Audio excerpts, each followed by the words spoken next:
Cette émission vous est présentée en partenariat avec la Bourse de Casablanca.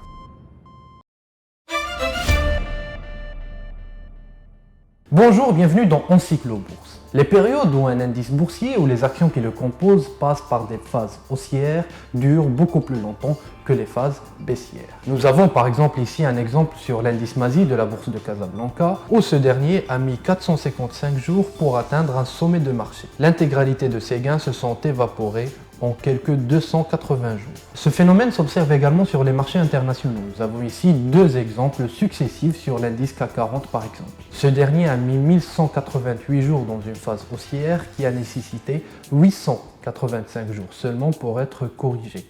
Ensuite, une deuxième phase haussière a duré 1520 jours et 640 jours seulement étaient nécessaires pour la corriger. Et enfin, un dernier exemple sur l'indice S&P 500 américain qui regroupe les 500 plus grandes capitalisations boursières cotées aux États-Unis, où ce dernier, juste avant la crise des subprimes, a connu une phase haussière pendant 1855 jours.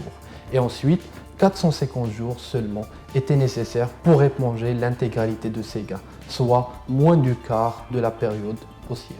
La finance comportementale s'est beaucoup intéressée à ce sujet et les explications données sont d'ordre psychologique. Lors d'une phase haussière de marché, le sentiment régnant, ou plutôt les sentiments régnants chez les investisseurs, sont ceux de l'espoir et de la cupidité. L'espoir de gagner en achetant des actions et la cupidité car plusieurs investisseurs se disent qu'ils vont gagner énormément en achetant ces actions. Or, il arrive un moment où les corrections sont de plus en plus profondes et les derniers sommets de marché ne sont plus atteints par les cours. Les cupides les plus rapides commencent à quitter le marché alors que le sentiment d'espoir commence à se dissiper au profit d'un sentiment de peur.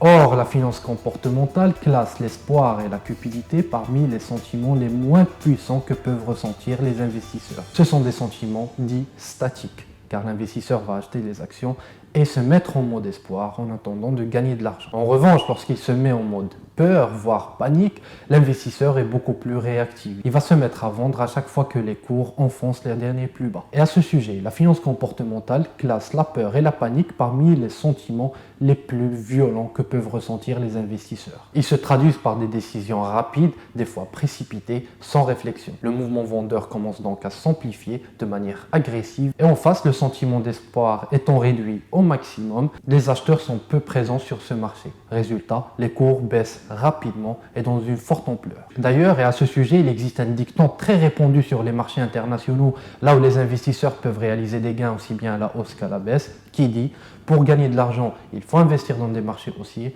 mais pour devenir riche, il faut vendre les marchés baissiers. » C'était tout pour ce numéro d'Encyclo Bourse consacré à l'explication du phénomène de hausse lente des marchés face à leur baisse rapide.